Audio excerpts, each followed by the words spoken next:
would like to introduce Sasha Dubrul. He is co-founder of the Icarus Project, a network of peer-based mental health support groups and media projects dedicated to redefining the language and culture of mental health and illness. He has a master's from Silberman School of Social Work and worked from 2016 to 2019 as a recovery specialist and trainer at Columbia's Center for Practice Innovations at the New York State Psychiatric Institute. He's currently a trainer at the Institute for the Development of Human Arts. He's the co-author of Navigating the Space Between Brilliance and Madness, Friends Make the Best Medicine, a guide to creating community mental health support networks, and is the author of Match to the Other Side, The Adventures of a Bipolar Cartographer. Sasha maintains a public and private practice and resides in Los Angeles with his partner Alice and their 3-year-old twins, Lila and Silas. So what is internal family systems? Internal family systems is a therapeutic approach that views the mind as composed of different parts, each with its own perspective, emotions, and roles. In the context of psychosis, IFS helps individuals understand and integrate these parts, fostering self-leadership and reducing internal conflict, which can depolarize extreme mental states.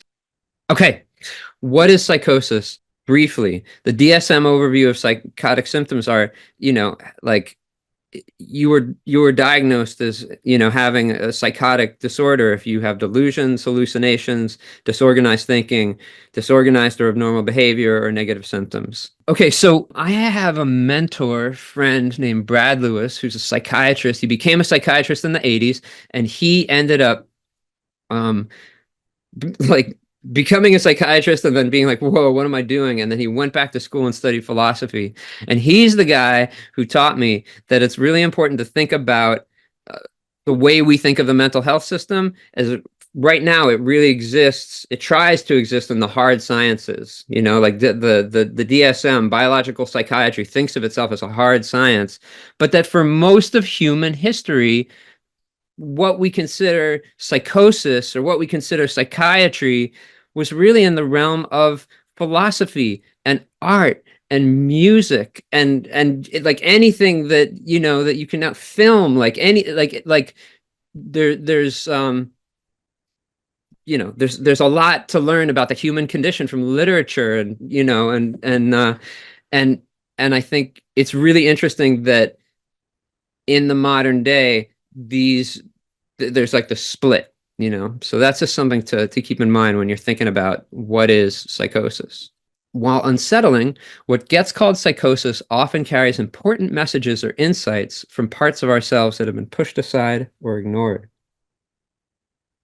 And this slide, you can see this is the old Icarus Project website, which basically, for years of my life, for way over a decade, I was a part of building this community that became like kind of a magnet for really interesting people, a lot of whom were diagnosed with psychotic disorders, people who were like, struggling, had intense mental health struggles, but also were trying to figure out a way to make sense of those struggles outside the mainstream medical narrative. Okay, so let's talk about systemic family therapy.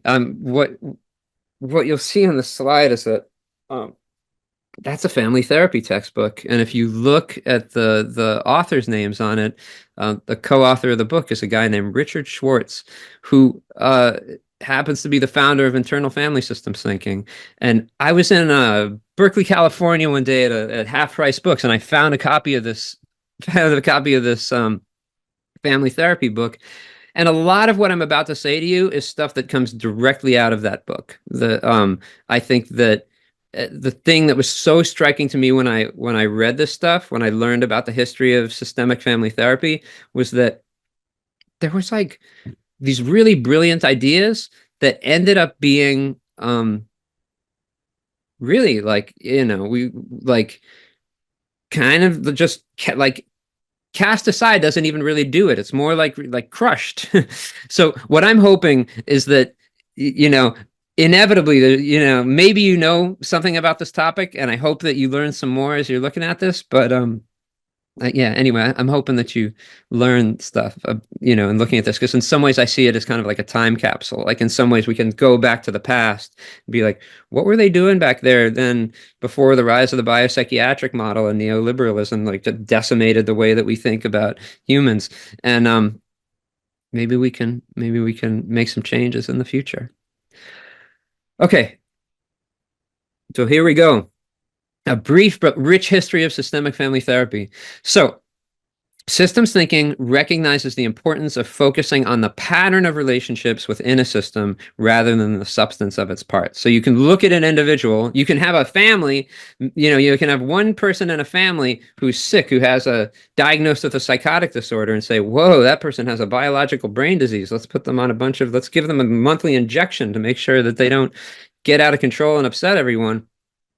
Or you could look at the family system and say, huh, is there things happening in this family system that are exacerbating what this person is going through? And furthermore, are there ways that what this person is doing in their psychotic process that's actually trying to heal what's happening, rather than it just thinking about it as pathology?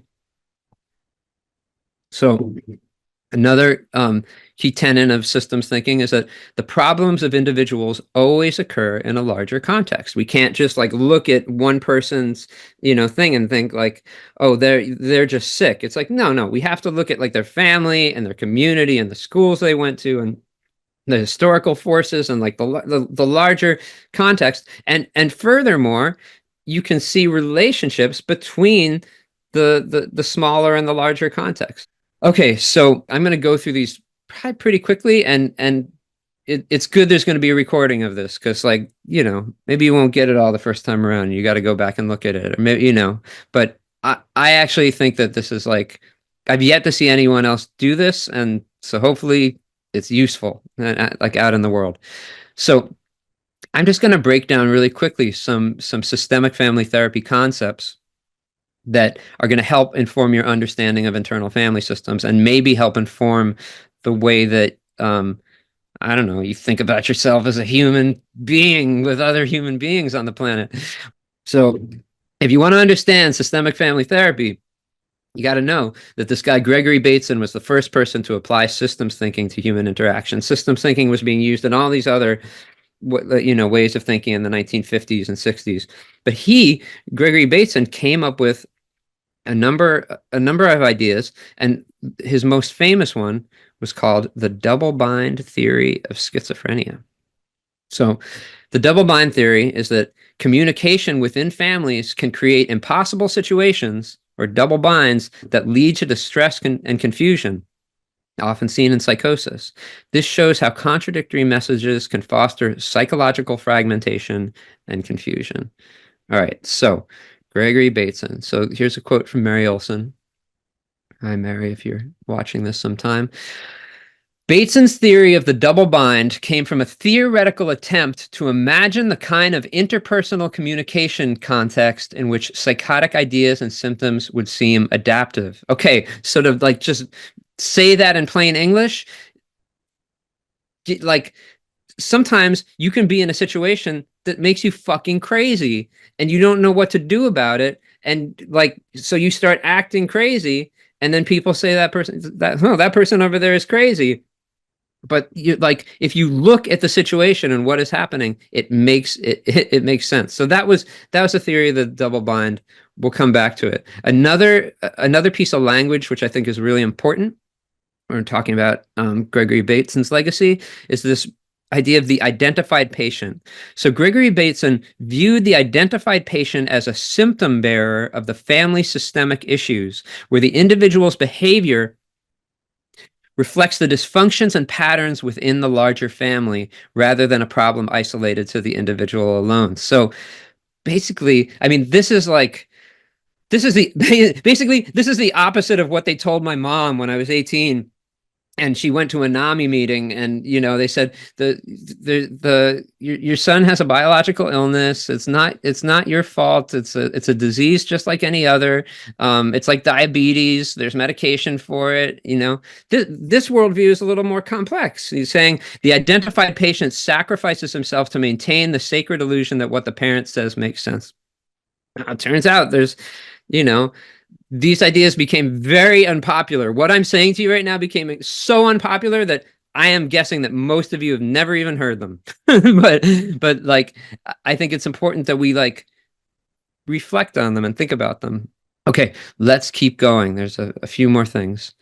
So I really like, briefly, Virginia Satir, like, was one of these like pioneering family therapists who saw that symptoms such as those of psychosis are not illnesses in a single person, but rather attempts to resolve conflicts within the system. Attempts to resolve conflicts within the system.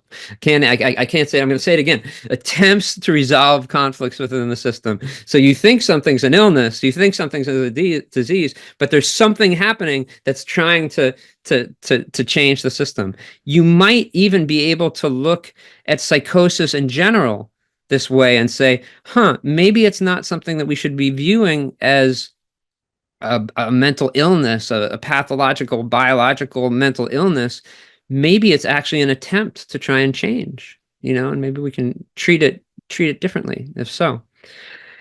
Satir believed that people had buried internal resources in a universal life force, and that even parts with extreme roles have a positive intention and the potential for healing. And we're going to come back to this when we talk about the understanding of the self in IFS. Okay, I know this is a lot of info, but it's like so rich, and it just keeps getting richer. So here we have this guy Murray Bowen. Two key understandings of Murray Bowen that are going to be useful for us today, and maybe useful for your whole life, is this idea of differentiation of self. Bowen's concept of emotional differentiation is the ability to separate one's own feelings and thoughts from those of family members. He believed that higher differentiation leads to healthier relationships, as individuals can remain connected to their families without being overwhelmed by emotional reactivity. Now, transgenerational transmission of trauma. So basically, Bowen back in the 1960s was talking about family patterns, and how if you have a grandparent who had a bunch of unresolved family trauma, that trauma could get directly passed down to you through your parent and to you, and that it was really important to understand those things, and people weren't talking so much like that back in those days. Anyway, there you go, Murray Bowen in 2 minutes. Okay, fine. The last face you'll see on here, Salvador Minuchin. So this guy's like fascinating to me. Like, in 2024, there's a lot of dialogue. People talk about boundaries a lot. We talk about the importance of having healthy boundaries. Well, this was the dude that started talking about boundaries. I think he was working with adolescent boys in Philadelphia, like who were like juvenile delinquents, and working on their family issues. And for him, the pieces that I'm pulling out right now for us to think about, in his structural family therapy model, it emphasized the importance of family hierarchies and boundaries, healthy family hierarchies where parents take leadership roles, help resolve issues, while clear boundaries prevent family members from becoming enmeshed. So he also was understanding this thing about mental illness that's like, maybe it's not just about the individual, it's about the dynamics with people, and having not only clear boundaries, but hierarchies, like that actually, when it comes down to it,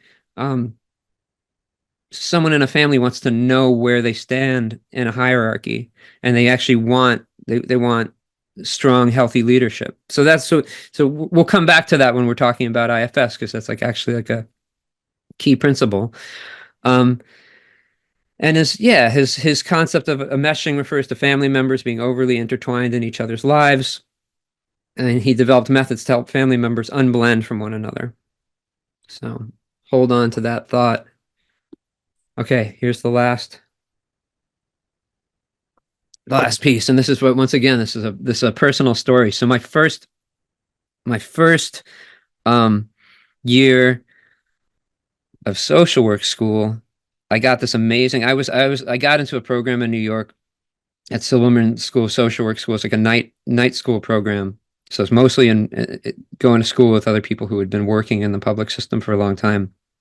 And I had connections um, to this program called Parachute, which was basically, it was an experimental program that very much got defunded. Once again, like, does anyone know about Parachute? There's some of you out there probably know about it.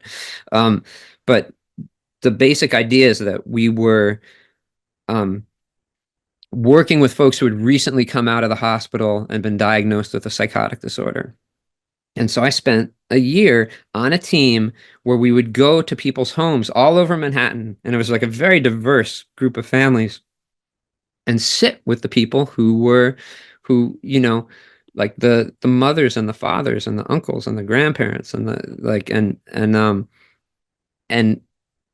the piece about open dialogue that I think is worth mentioning here. I mean, there's so much to say. I mean, I could just talk about it for a long time, but the critical piece that I learned as a social work student, really just kind of trying on the role of being in being in a clinical role, um, is that it's incredibly, incredibly important when you have a system, when you have a family system, or any system that matter, to have people, like someone who's trusted, who can come in from the outside and observe and reflect back what's going on, from their perspective. And part of what the way open dialogue worked, it was really inspired by like the old family therapy models from like the Ackerman Institute from back in the day, when they would like have a family and then they would have like a one-way mirrored glass, and then they have like the family therapist in the back like talking to each other and about it. Basically, open dialogue took that idea, but it took away the one-way mirrored glass. So we were all sitting together having these conversations, and then we would do these reflection moments where, I'd always be with like one or two other people, and we would sit and talk and reflect. Anyway, um, it was incredibly helpful and useful for a lot of people, and I think we need more of it. And I have an idea for how we could have more of it, and it gets into where we're going to go next. So at the heart of systemic thinking, when we think ecologically, we see that certain values, whether held by individuals, families, or nations, promote the health of the whole system. Values like cooperation, sustainability, and balance align with resilience and harmony. In contrast, exploitative or competitive values disrupt the system's balance, leading to dysfunction in relationship, whether in nature or in human systems. Okay, straight up, we're jumping right in. Okay, so Richard Schwartz began his career as a systemic family therapist and an academic.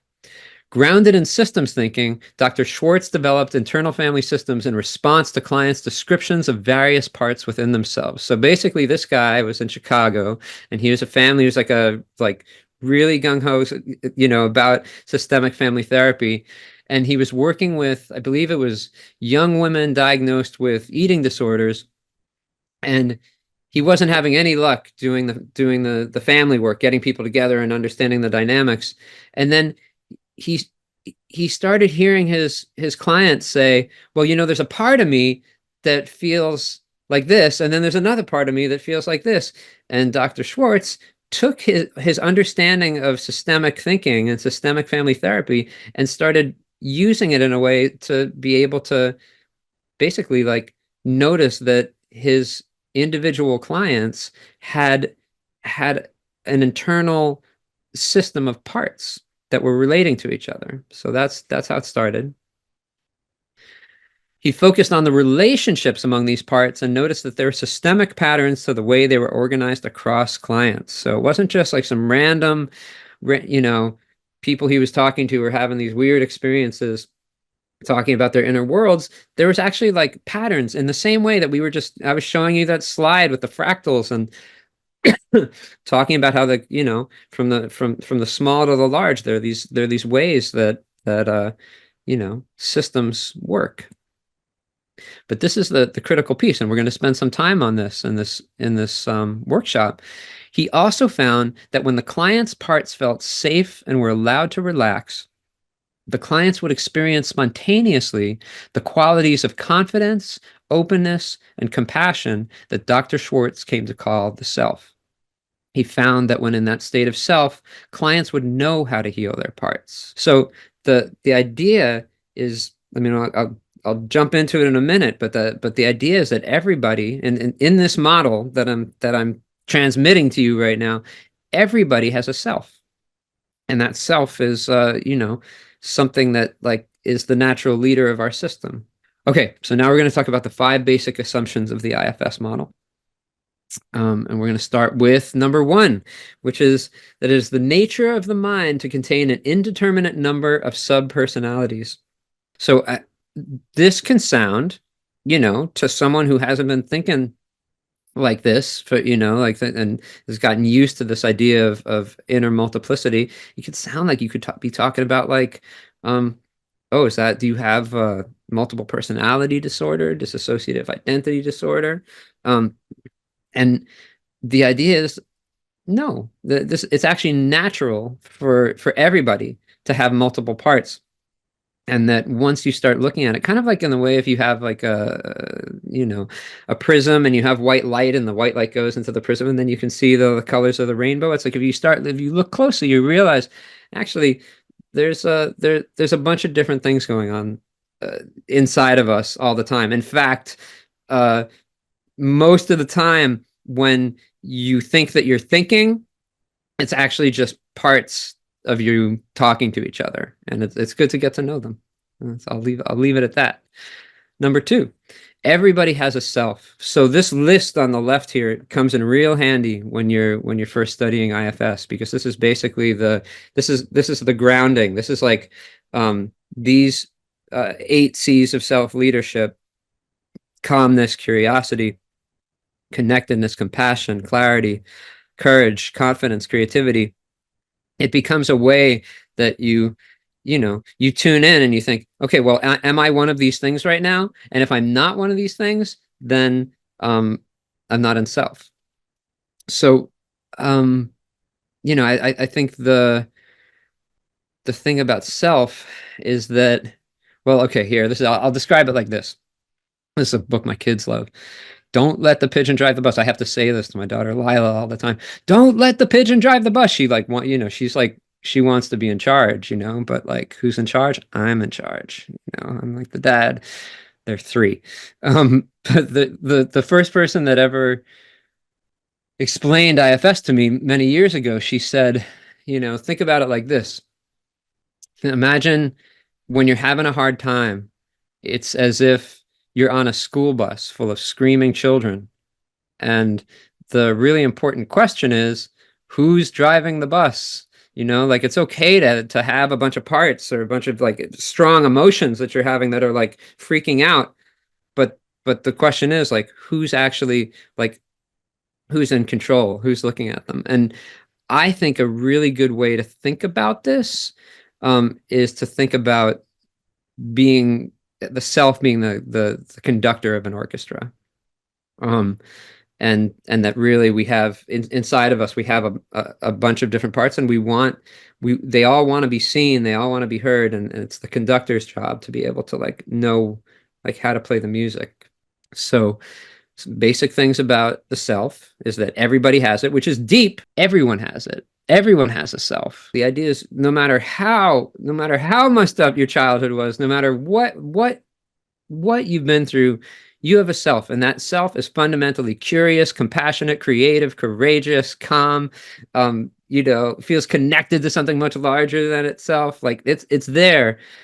And one of the key pieces of doing this work is that the more you can find yourself and see from self and be self-led, it allows you to see other people's selves. So if you're led by your parts, you just see other people's parts. But when you're in self, you see yourself. Anyway, it can't be damaged. It's the natural leader, and it has no power that is not granted by parts. Whenever I hear that, I think about my kids. and just how like I can be like whatever it is that I want to get done. If they're not down with it, they will figure out a way to make it so that we like I have to be a good leader. Basically, being a parent, that's the big thing is being a parent. You have to figure out how to you're basically the self for the system. Okay, there's this really key idea. So if there's like if you're taking notes, or if you're watching this and you're like, hey, I really want to learn the IFS model. I want to understand the basics of the IFS model so that I can, it seems like it's going to be really helpful. This concept of unblending is incredibly important and incredibly basic to it. And so we talk about blending. Blending is when the feelings and beliefs of one part become entangled with another part, or the self. When blended parts become extreme, their reactivity obscures self-energy and thwarts the healing process. Now, I don't know if you heard it in there when I said it, but does that not sound a little bit like Murray Bowen talking about differentiation of self and a family? Does that not sound like Salvador Minuchin talking about like the importance of not being blended? Except what we're talking about is inside ourselves. We're talking about these parts. You don't know what you're thinking. You don't know what you're feeling because your parts are all blended together. Unblending is a core IFS skill that helps to differentiate parts from each other and from the self.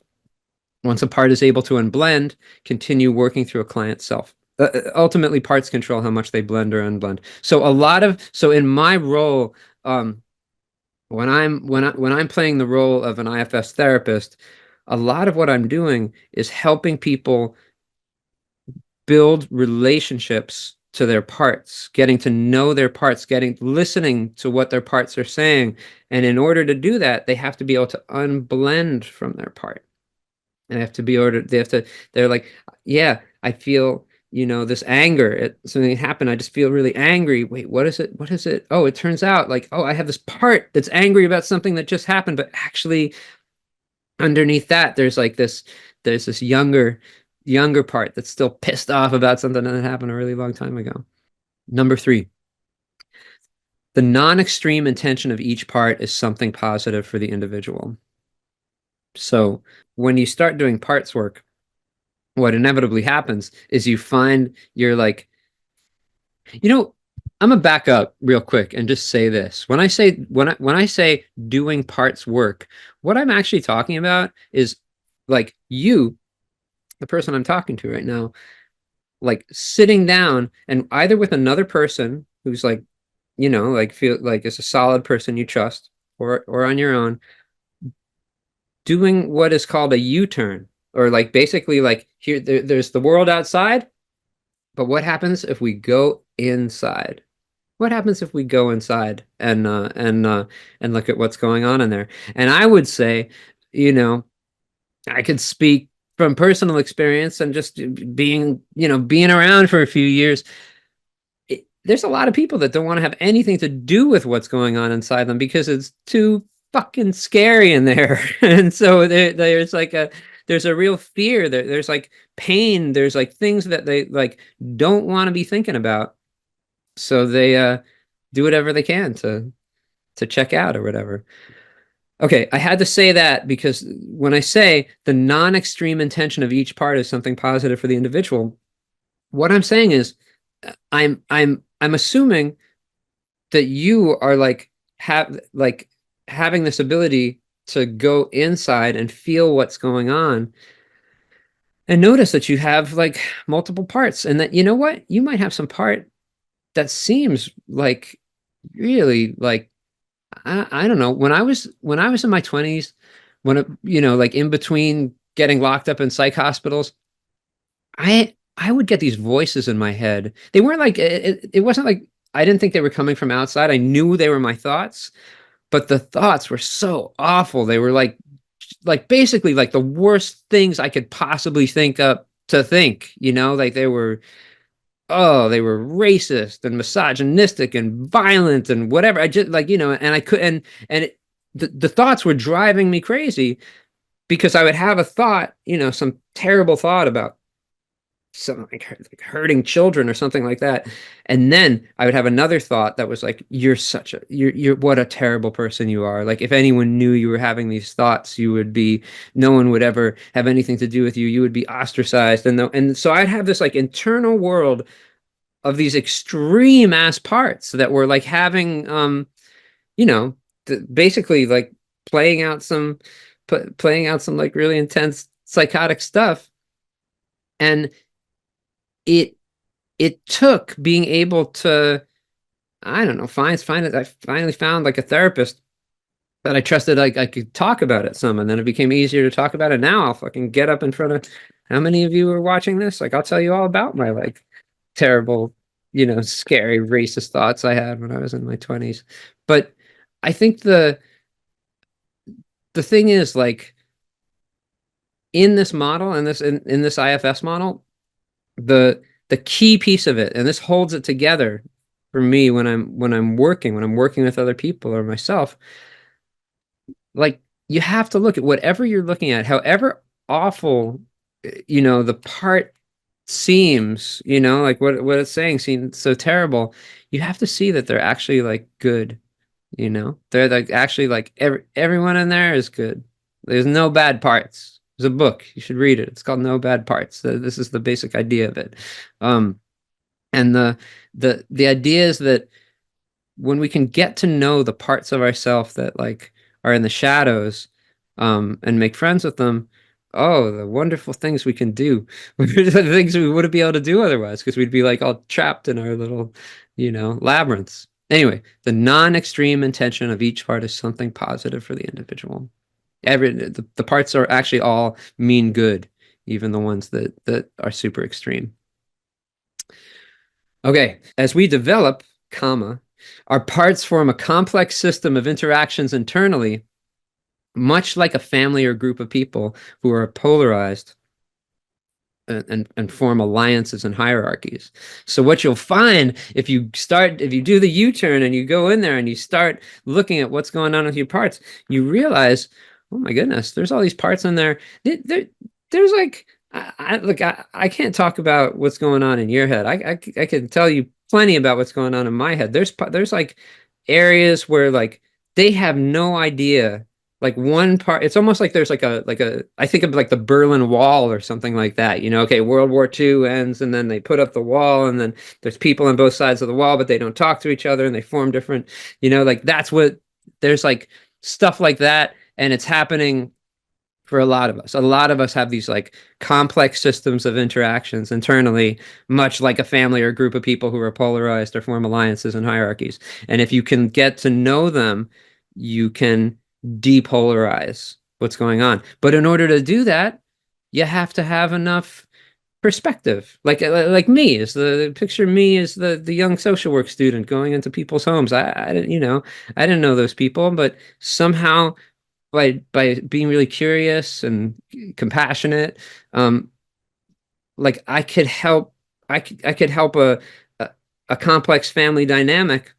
Like when I'm working with people, they're not coming to me and I'm not like curing them of anything. I'm not, I'm teaching them how to be their own therapist, basically. That's the like it appeals to the part of me that's like that comes from the peer support world. So I like that's the deal. Okay, and then finally,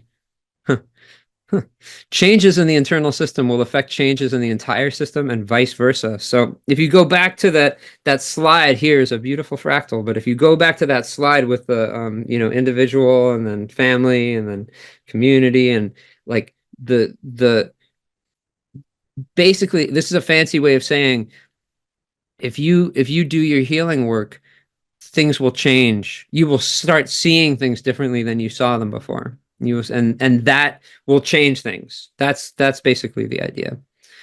And and so we'll just review. The idea in the internal family systems model is that everybody has a self.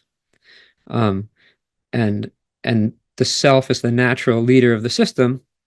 And then we also have three major groups of parts. And so I'm gonna teach them to you right now if you don't already know it. Okay, so props to Mariel Pastor for this diagram. You can go back and check it out. But this is like summing up what I'm about to teach you, right? We're going to talk about managers, firefighters, and exiles, and then in the context of the self. And I hope that it serves you well in life. Okay. So let's talk about protectors and what it means to be a protector. So in the internal family systems model, we have two types of protectors. We have managers and we have firefighters. And they can both be protecting the same things, but doing them in very different ways. So let's get into it. So now remember what we're talking about. We're talking about our internal worlds here, and we're saying and this is not like this is like it's just a way of talking about like the emotions and the feelings that we have and understanding that they exist as parts. So what are the qualities of a manager? A manager is usually risk adverse and concerned with safety, concerned about being overwhelmed emotionally. Their primary voices or thoughts we hear most often, and sometimes over-identify with this as if they are ourself. So this is, a lot of times when we're thinking, when we're doing things, a lot of times the things people like about us. What was my managerial system like for me to like get it together to make this training? It takes my managers. I mean, it's like I like to be as self-led as possible, but it's like a lot of times our managers are kind of like our primary voices, you know. Managers are trying to make sense of the world with interpretations and by creating narratives we live by. So like a lot of times when we're like the stories that we tell about what's going on, it's manager parts that are doing it. Repeating stories about how life should be according to our family or origin, school, culture, and so on. Manager parts. The thing about the self, if we go back to like, in contrast, the self perspective is like never has an agenda. It's an interesting thing when you're trying to figure out like what's the manager and what's self. Anyway, that's the thing with managers. We'll come back to this. What I want to talk about in the context of psychosis, and I can talk about this in a very personal way. I learned there's not a lot written about this in the IFS literature, but I learned about it when I did my level 1 training, is that we have parts oftentimes that are self-like parts, meaning we think that the parts are ourself. We think that like no, this is me. This is I'm the center here. But then it turns out that they're not. They're a part, and we can be very blended with them. And it's now this is going to sound like if you're just getting introduced to this way of thinking.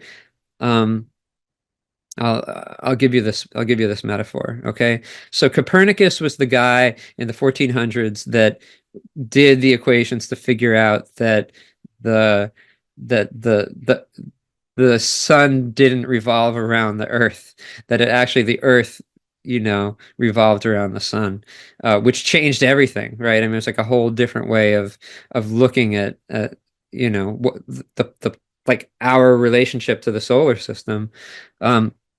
And in many ways, when I think about my own self-like parts, like the way that I distinguish what's a self-like part, and let me just be very clear, self-like parts, they're managers. They're like they're like they might not necessarily be risk averse or concerned with safety, but they're definitely trying to make sense of the world. And I have some pretty intense parts that like have some like pretty grandiose ideas about like, the universe and myself in relationship to it. I think I developed them young when I was like basically like, trying to protect myself from a lot of pain.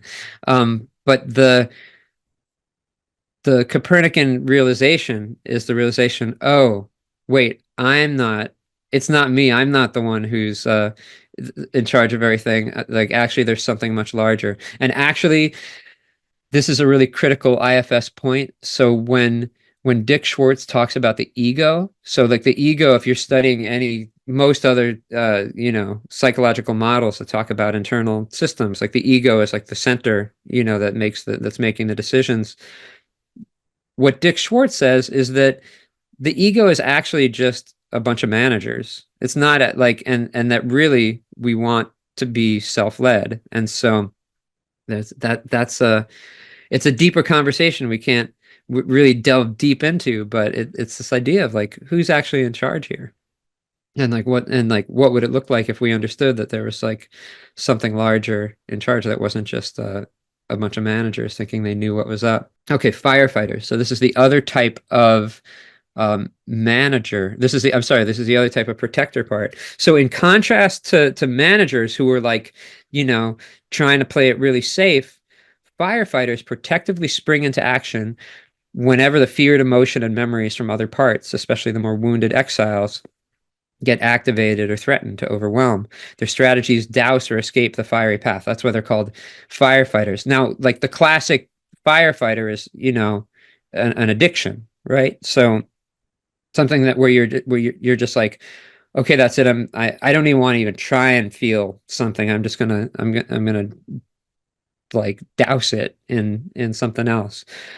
So some examples are like soothers, watching a series of episodes after a stressful day, distractors, scrolling on social media, um, numbers, substance abuse, binge eating, self-harming, sex addiction, and explosive anger. So like anger is a firefighter, like that. I don't know if you're like this or someone like this in your life who like gets really angry because it's a way of not trying not to feel. So in a lot of ways, it probably makes sense to start with exiles because inevitably our systems are based around exiles. I mean, our like the whatever wounded parts we have that we haven't healed, like everything else is going to be trying to um, protect them. So when we talk about protectors, what we're really that language of protectors is a language of um, like protecting the inner system. Making sure the exiles don't come out. So what are exiles? Exiles are our most sensitive, innocent, open, and intimacy-seeking parts. They feel the impact of attachment injuries and other traumas most deeply. They carry the memories, sensations, and emotions of those devaluing events. And when triggered, they may flood the person with their burden, pain, shame, or terror. So my experience, personal and with a lot of people that I've worked with, is that, if you have unresolved trauma, if you like things that happened when you're really young that got buried, kind of pushed into a closet. I mean, that's the word exile is like the idea of exiling something from your system. We can't even take it in. It's like Carl Jung talking about the shadow.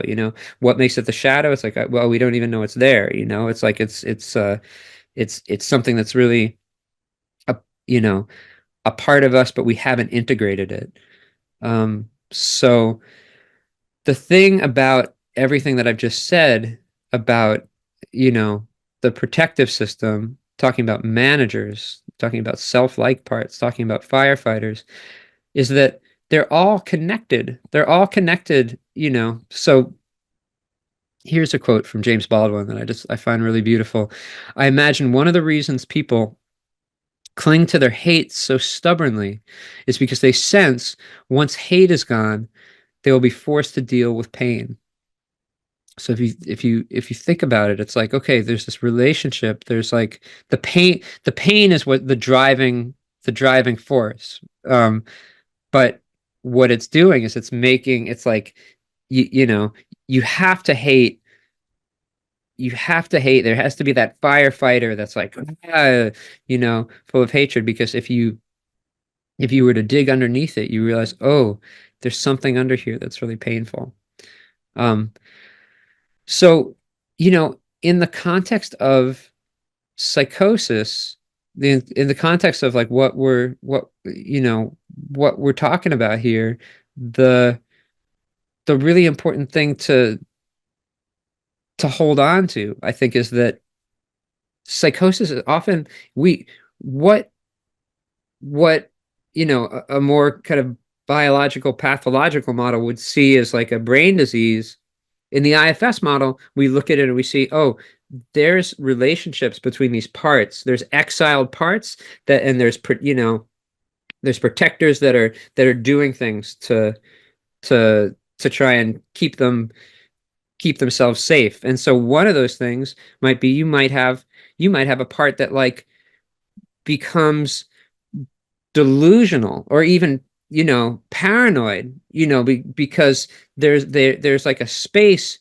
It's like easier to um kind of come like weave a kind of inner narrative than it is to deal with some underlying pain. That's the basic idea. And if we can get underneath the surface and kind of um tease apart the parts and build up enough self energy to be able to witness the kinds of things that people suffer with, it's there's an unbinding that takes place. Okay, so there's this thing that happens in my family when I'm young.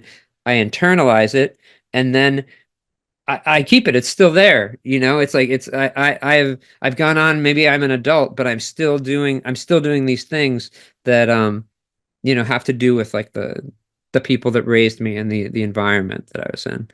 Anyway, exiles are inside of us, but they're also like they're things in society that get exiled, and there's like similar dynamics that at play about like you know trying to protect them. What's underneath? If you want to dig down underneath of the Israeli-Palestinian conflict, what are the wounds there that are like getting replicated, like and played out on all of us who have to like there was like all this harm that got committed, and then there was no unraveling of it, and it it's actually quite similar to what happens, to someone who gets diagnosed with like paranoid schizophrenia. No one wants to deal with folks like that. No one wants to deal with the severely mentally ill people, you know, monthly injections.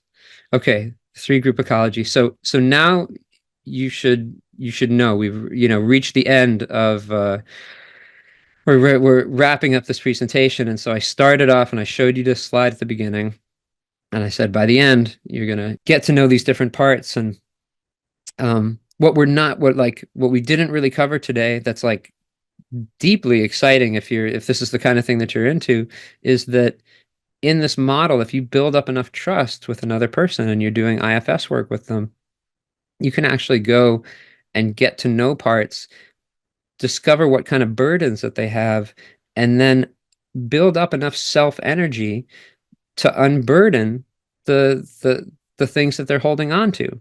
And it's a very almost shamanic way of working with people, because you actually do a ritual where you help people take the things that they're holding on to, their burdens, and throw them in the ocean or burn them or set them off, into the sky or bury them in the ground. And the idea is that all of these parts that we have are parts that um, a lot of times are like actually pretty young. And so even though they're using adult voices and we think they're grown up, they're usually kind of like personified um, children, or I'm sorry, but like parentified children, like, kids that basically had to take on too much responsibility when they were too young. So there you go. That's the three group ecology. It'll serve you well if you want to be doing more work in this realm. Now, the thought that I will leave you with is that we can use this work in a clinical context, and I think about the first episode psychosis program that I worked in, and how transformative it would be if like people were doing um, IFS systemic style work in an environment like that. But I also think about my years working in the Icarus project, where what we were doing was it was really peer-based community organizing. It was like mutual aid, peer support. And I think that the IFS model this language, and these tools would just be wonderful additions to the kind of peer work that is happening out there. And I'm interested in all of those things. Um, so there you go. That's my presentation for you. And if you have any questions, I'll look in the chat or, I'll answer them.